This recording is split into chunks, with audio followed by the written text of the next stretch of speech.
పల్లి శంకర్ బట్టలు ఉతికే జాతి ఇవాళ ఎమ్మెల్యే వేదిక మీద కూర్చున్నాడు.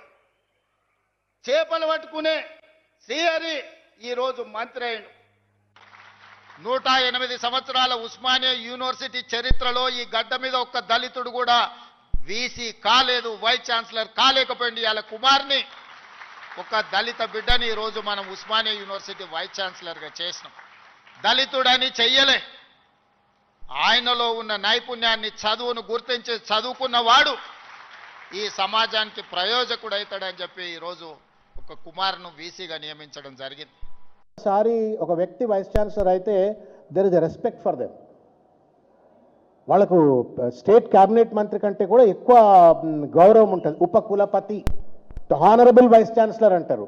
మీరు మొత్తం ప్రసంగం వినండి మీరు దయచేసి. అంటే రేవంత్ రెడ్డి గారి ఫ్యూడలిజం ఏంది, రేవంత్ రెడ్డి గారి భూస్వామ్య మనస్తత్వం ఏంది, ఆధిపత్య మనస్తత్వం ఏంది అనేటువంటిది the way he was addressing the vice chancellor. నేను కుమార్ను వైస్ ఛాన్సలర్ చేసిన అంటాడు. కుమార్ ఏమైనా మీ ఊర్లో పాలేరా? Is a scholar, is a great scholar, internationally acclaimed scholar. నేను కుమార్ను నోరు తెరిచి ఒక్కసారన్నా గౌరవనీయ వైస్ ఛాన్సలర్ గారు అనలేదండి. నేను కుమార్ను చేసిన, కుమార్ని ఇది చేసిన, కుమార్ని అది చేసిన. ఇదేం భాష అండి? ఇది ఫ్యూడల్ లాంగ్వేజ్, ఇది భూస్వామ్య లాంగ్వేజ్, ఇది దొరల లాంగ్వేజ్, ఇది this is not a democratic language. ఇది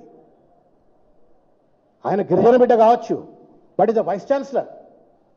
మీ ఊరు పాలేరు కాదు, నీ దగ్గర రైతు కూలీ కాదు, నీ కొడంగల్ వ్యాపార క్షేత్రంలో, వ్యవసాయ క్షేత్రంలో ఆయన అట్లాంటివి. శ్రీహరి ఎడమ బుజ్జు, శ్రీహరి మంత్రి గారు, నీ సహచర మంత్రి, క్యాబినెట్ మంత్రి శ్రీహరి గారు నా సహచర మంత్రి వర్యులు అనడానికే నీ నోరు రావట్లేదు.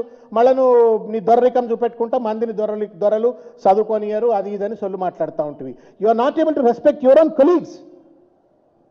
ఒక యూనివర్సిటీ వైస్ ఛాన్సలర్ గౌరవించే సంప్రదాయం తెలియదు నీకు, నీ తోటి మంత్రులను గౌరవించేటువంటి ఒక సంప్రదాయం తెలియదు నీకు.